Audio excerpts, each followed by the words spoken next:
In 1980, an organization started in Santa Monica so that people could have a better death.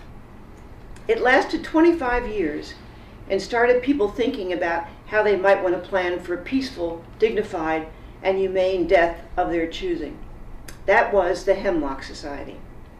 Now, in 2015, there is a worldwide effort to expand the choices people have at the end of their lives. This documentary, these interviews, are to record the words and thoughts of the three of us who are sort of pioneers in the Right to Die movement. We all were affiliated with the Hemlock Society, as well as with the Final Exit Network, Hemlock's successor, and with the World Federation of Right to Die Societies. We are all octogenarians and are eager to record our almost 100 years of collective experience and thoughts and memories before we lose them. It is encouraging that so many younger people are now involved in this struggle to achieve a dignified death. We hope these ramblings might provide an understanding and foundation for their work. My name is Faye Girsh, and in all modesty, I count myself one of those pioneers. But we have with us today the founder of the Hemlock Society, the man who has been most prolific in writing on this subject for the public, and who continues to provide worldwide communication through his online listserv. Derek Humphry, on whose shoulders the rest of us stand. Welcome, Derek. Hello, glad to be here.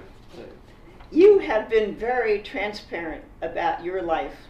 You have written a book about it, Good Life, Good Death, your autobiography.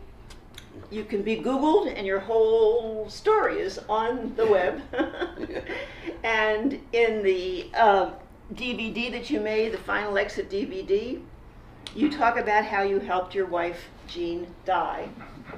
And so, to summarize, if I may, you can do it better, but you were a journalist in England. You worked for the Sunday London Times.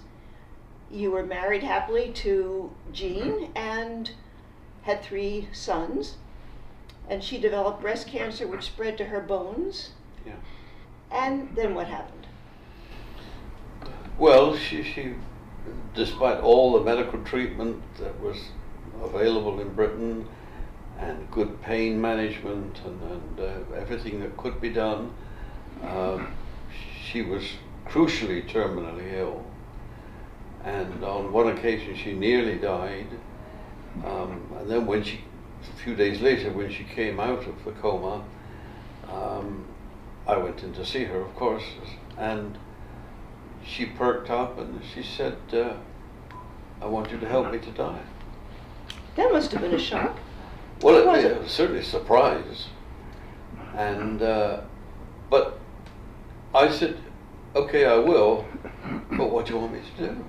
You know, I hadn't given the matter any thought. And back in, this was 1974, the subject of assisted suicide, euthanasia, or whatever you call it, was not a public subject. No, probably because doctors were helping people die very quietly, wouldn't you think? Oh, yes, yes. I think I would have had to gone to a dictionary and looked up the meaning of the word euthanasia. I certainly had never used it.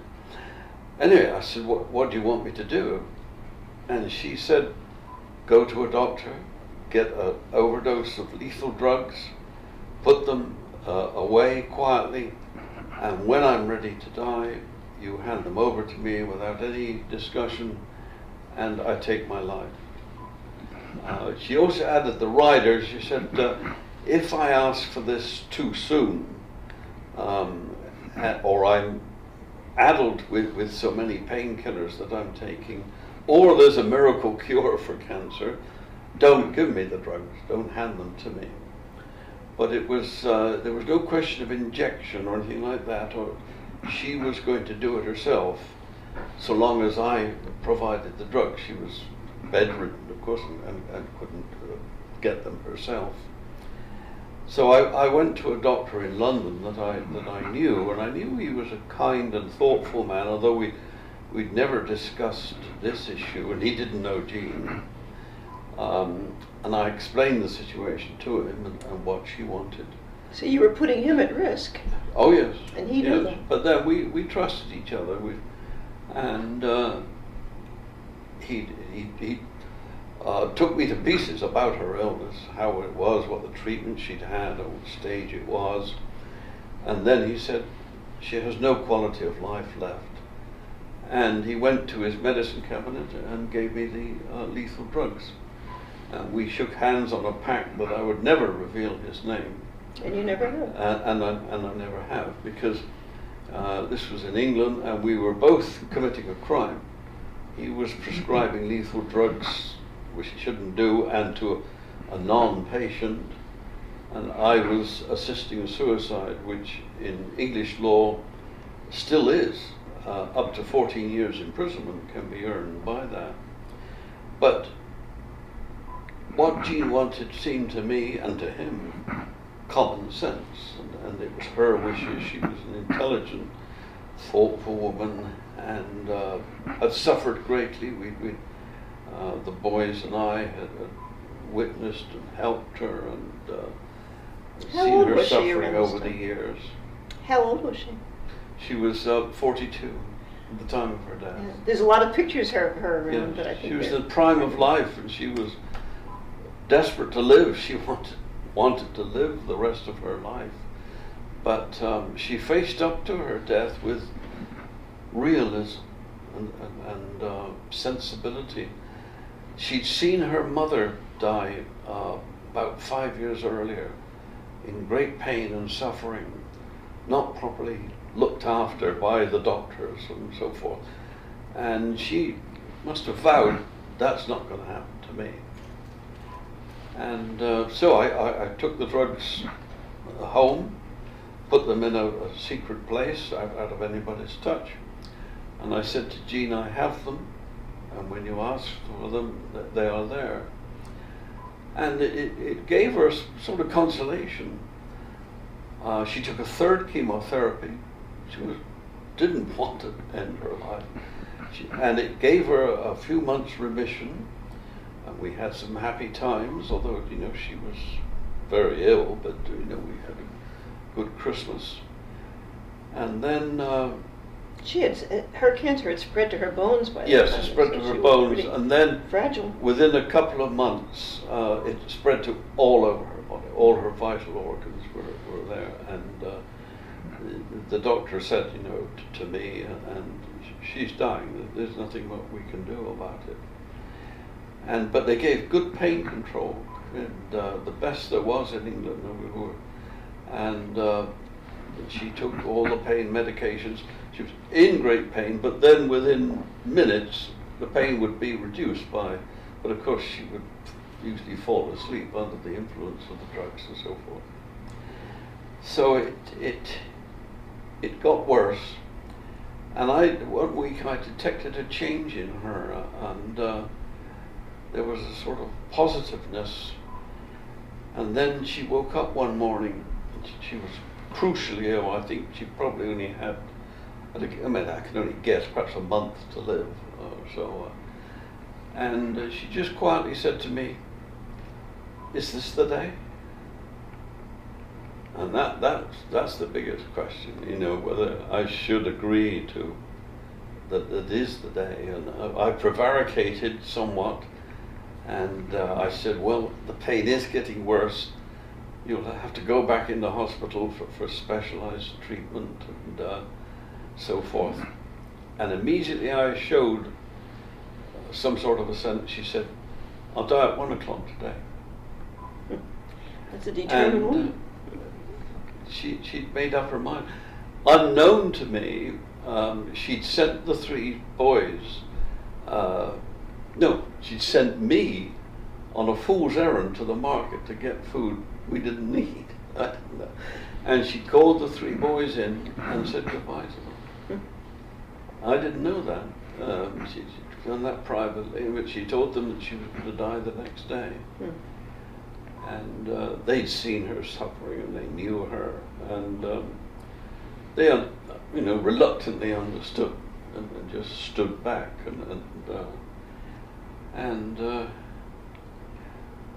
Anyway, we spent a delightful morning together. We talked about all sorts of things. We'd had 2 quarrels in our 20 years of marriage. We never separated, but we disagreed over the buying of a house and whether I should move to London or not, but we settled those. And we talked over the happy times and so forth. And to my amazement, she said, feel free to marry again whenever you want to. And I burst into tears at that. To me, it was such an amazing statement. And then we talked and we played our favorite music, and she said, "Now you've got to get back to work again and get by this." And she said, "Go and tell my father how I died. I don't want him to think that I died like Mother did." And she made me promise to go to find him and tell him. And when it came up towards 1 o'clock, there was a clock on the wall, and I thought, well, if she doesn't ask for it, then I don't do anything. I'll just wait and see. But right on 1 o'clock, she said, "Time, you better go and get it." And so I did. I went in and I found the drugs. I mixed them into a cup of coffee because I knew they would be bitter and nasty to drink. With a spoon, a lot of sugar into the mug of coffee. And I took it back to her, and the boys were sprawled around on the settees, and I said, "She's preparing to die," and they just sort of grunted or something like that. And I went in and took it to her, put it down on the bedside table, and she said, "Is that it?" I said, "Yes, if you drink that cup of coffee, you will die." And she looked at it, and I got on the bed, gave her a hug and a kiss, and we said our last goodbyes.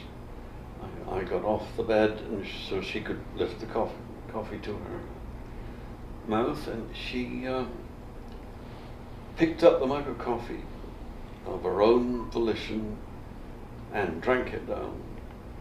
And just before she passed out, she said, "Goodbye, my love." And she passed out, and within 50 minutes she was dead.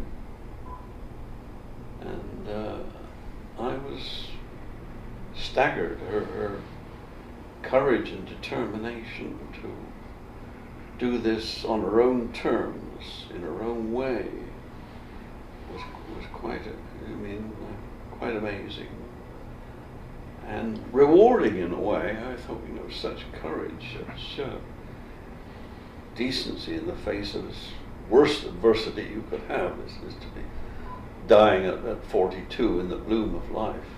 And, but that's how she handled it. To jump ahead a little bit, you met Anne, you came to the United States, and you wrote about Jean's death, this book that, if most people don't know about it, they should know about it, Jean's Way. That was very courageous to let it all hang out, and you certainly let it all hang out in this book. Yes. I wrote it in England. I wrote it in England before you came here. And because I had, if you want to look back, after Jean's death, and I knew I had technically committed a crime, but I went into the Times library, which I, of course, as a journalist there, had access to, and I read through all the assisted suicide stories going back 50 years in the Times of London. And I was horrified. It happened again and again with good, decent people hauled into court, and none of them were punished.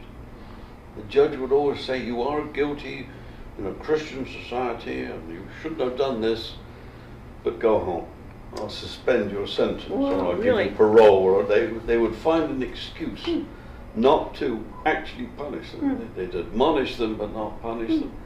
And I thought, this is wrong. This is a bad law, that people have got to be dragged into courts for this act of love. And that's when I decided to write Jean's Way, which is isn't a campaigning book, it's a very factual account of what happened between us, warts and all. Of course, it's been which translated ends up with into a statement of the law. Yeah. Translated into how many languages now? About 6 different languages: yeah. Turkish, Spanish, Italian, so it really struck a chord with a lot Chinese. of people. Yes. Oh, yes, it was a bestseller, and took people by surprise. Took me by surprise that it was so interesting, and began to be asked to talked about it to Rotary clubs and Lions clubs and university groups and medical students. I kept on getting these inquiries, and I did a lecture tour of Australia, and in some of the remote towns of Australia there would be a packed audience. I thought, Jean and I did, why are these Australians turning out to hear me? And I realized I was saying something that people wanted to hear and hadn't heard publicly before. Now, Helping to Die is not new, but coming out into the open with it was new.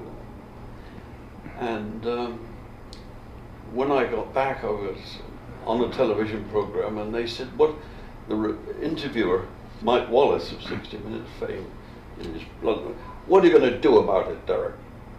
And I said, I'm going to form an organization and change the law.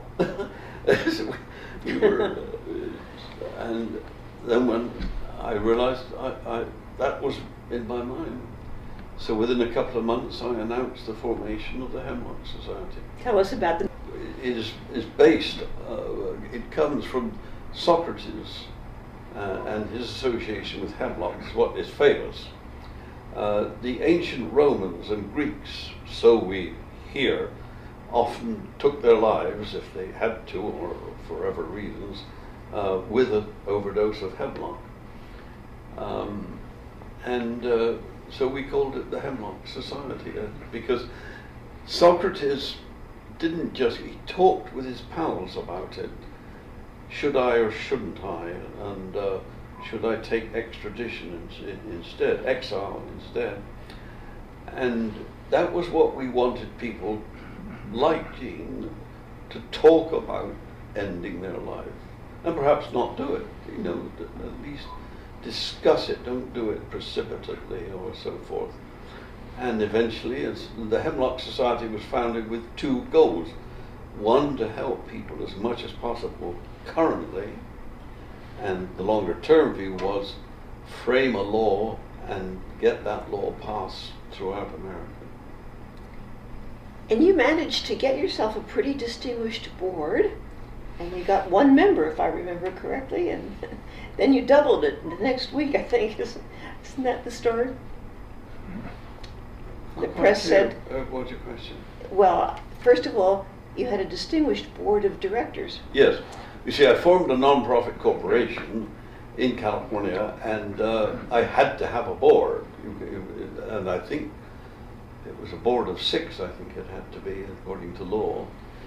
And so the one person who stood up publicly alongside me was Professor Gerald LaRue, who was a professor of biblical history at USC in Los Angeles. And he died just a few months ago. Yes, he died recently. Yeah. But outside the first Hemlock meeting, I said to him, well, you're president, Gerald. He said, why me? I said, you're the only member of the Hemlock Society.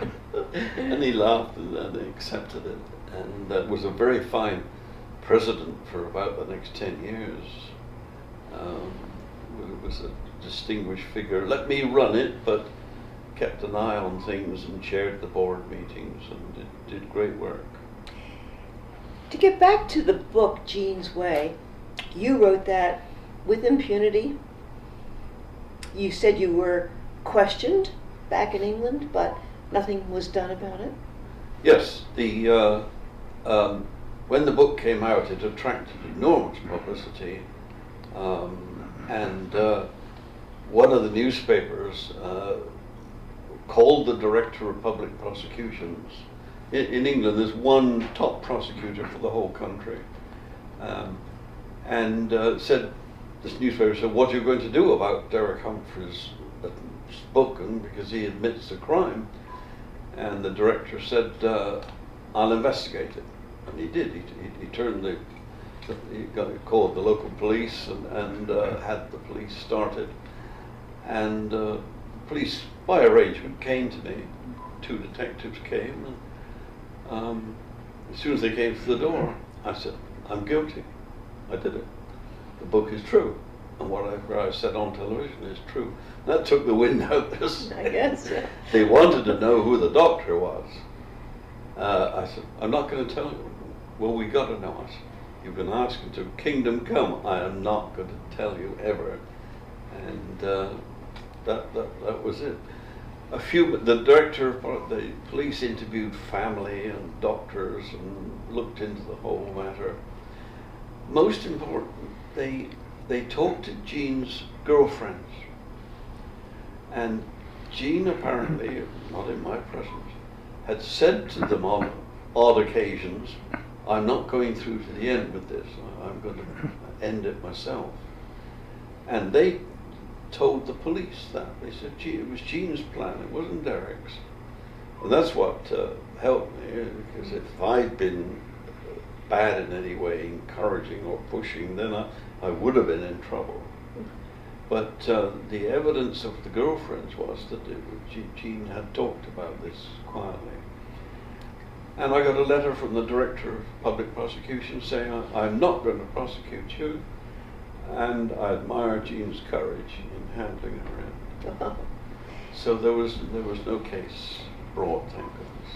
I think we both know in the 40 years since you've done that many people have helped their loved ones die. And several people have written about it, as you did. And I'm thinking of 2 people, Betty Rowland, who wrote Last Wish about her mother's death, helping her mother die, and John West, who wrote his book about helping both of his parents die. And again, with impunity, I don't think they were even questioned. No. And then there was, in New Zealand, Leslie Martin, who wrote about her mother's death, and Sean Davison, who wrote about his mother's death.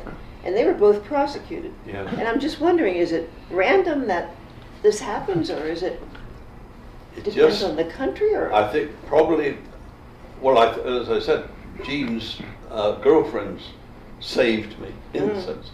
Their evidence got me off the hook, in a sense. Although I was guilty of assisting, and the prosecutor could have prosecuted me, but he saw it as not.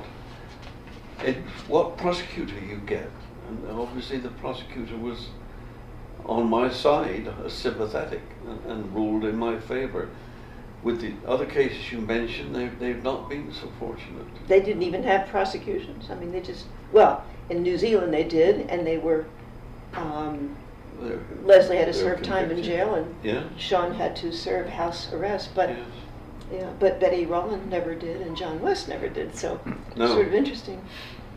But in a couple of other cases they have. But not because they wrote a book, but for other reasons they got caught or whatever. Yes. Oh, it's a risky, we need to change the law. That's always been the 2 strings to my bow. Help if you have to, change the law as best you can democratically. Well, I've succeeded you as head of the Hemlock Society and kept the same 2 goals in mind, and you help people die eventually by writing Final Exit, which is the classic book of helping people die. That was 1991 this came out? First edition? 1990? 1991 it came out. Yeah. And then you did a DVD. And the reason you wrote the book was what? Well, I realized that public opinion had moved forward, and it was time to come out more bluntly with how do you do it? How can it be done thoughtfully and intelligently? Now, Final Exit got acceptance, I think, because not only does it give the drug dosages which a person might use to end life and talk about the healing hood method and so, but it discusses how do you deal with your family in this situation? What notes should you leave? What about life insurance? What about a living will? My book deals in a peaceful, careful manner. Yeah, there's a sting in the tail, true. But it's been published in 12 world languages, and it's in most world libraries, because it's a loving book, a careful book. Libraries have accepted it, and more blunt books that have tried to copy it have not been accepted into libraries. And so it was, first of all, wasn't it self-published by the Hemlock Society? Yes, when I had the manuscript, I had a distinguished literary agent in New York, took it to him, and he tried to sell it in America, in London, in Sydney, Australia, through the proper channels.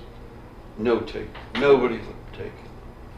And so I thought, well, to hell with you, I'll publish it myself, using Hemlock's money, but then Hemlock would get the hardback profits, because eventually it cost about $500,000 in printing fees. I published a very small edition, first of all, and when it got noticed via the Wall Street Journal, it took off, and I was printing 100,000 a week. It just roared away. How did that happen, that it got into the Wall Street Journal? Well, there again, it was chance. The distributor of the book in New York, he believed in the book, but he could tell that it wasn't. He above all knew that it wasn't shifting many copies, and he talked over dinner with the editor of the Wall Street Journal at the time, and interested him in the book. And the next day the Wall Street Journal telephoned me and interviewed me, and I talked about the book, and they said, who will hate this book? And so I told him who would hate it. Because they obviously wanted controversy and whatnot. And they published this article, and the book just took off. It was #1 non-fiction selling book in America. It was in the how-to department, wasn't it? Yes, and it ran on the bestseller list for 18 weeks, and it earned Hemlock Society just over $1 million of money they made good use of in trying to get laws passed and things like that. So. And now it's in its 3rd edition. It's in its 3rd edition, and I'm planning yet another edition for next year. But it's still selling reasonably well, but consistently. People don't buy it for fun, obviously, or for bedtime reading. Insurance. But when there's terminal illness in the family, either theirs or a loved one's, then it triggers, I better read that book, Final Exit. And it sells every day, 7 days a week, all the year, in paperback or digital form. We sell it at our meetings all the time. It never stops. You know, it's interesting to me that I was a member of your board at the time you wrote that, and I believe you took a sabbatical to write it. But what's interesting to me is that you didn't tell us that's what you were doing.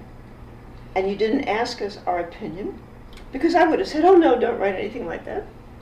You just went ahead and did it. And there you have it. I think was really admirable. And I'm glad I didn't have anything to do with naysaying about it. No, but I showed the board when I finished it. When you finished it, yeah. And I got the board to agree to a contract between us as to who would get the money and who and so forth. So the board was shown the finished product and agreed to publishing it. Well, they had to because they were going to foot the printing bill. That's right. It was a shock, I have to say. I mean, I was a shock that Hemlock would be publishing such a book, since there was no, as I knew, no precedent for ever putting a book out telling people how to die. And look what's happened to it. It's been quite an addition to people's lives and peace of mind, I might add. Yes. And also, of course, the point is that people were jumping out the window, still are, and using violent and not necessarily successful means to end their lives. And you put a stop to that with that book because you told them the best ways to do it, ways that were reliable. A lot of, especially our opponents and academics, have tried to search to see the statistics and the background of suicide generally, to see if Final Exit has caused an increase in suicide. It hasn't. They cannot, over the years, they cannot find that the book has, but they do find that the book has brought about more gentler forms of suicide. There are not quite as many people shooting themselves or jumping. So that's not what I intended, but if it's a side effect, then I'm pleased with that. If it's, but it's not meant for the unhappy or the mentally ill. It's meant, as it says, for the dying. That's in the subtitle. Who can think it through and handle this carefully. I remember early on, too, we had a lawsuit by the parents of a young man who used the book to end his life. And that was essentially dismissed, as I recall. So what is the legal protections you have for telling people? Well, the First Amendment. Yeah. The book, the only place in the world where it's been banned is in France. But they already, before they banned Final Exit, they already had a law in France which says you cannot publish any books on how to suicide. And so Final Exit came under that. Every other country in the world accepted it, and I expect it's sold in France now. I don't know, but I say it's gained. And there again, I repeat, I think it's because it's a peaceful, loving book, but also hard nuts and bolts in the final chapters. So that lawsuit that was brought by the parents of this kid was just essentially dismissed because yes, it didn't even get to court.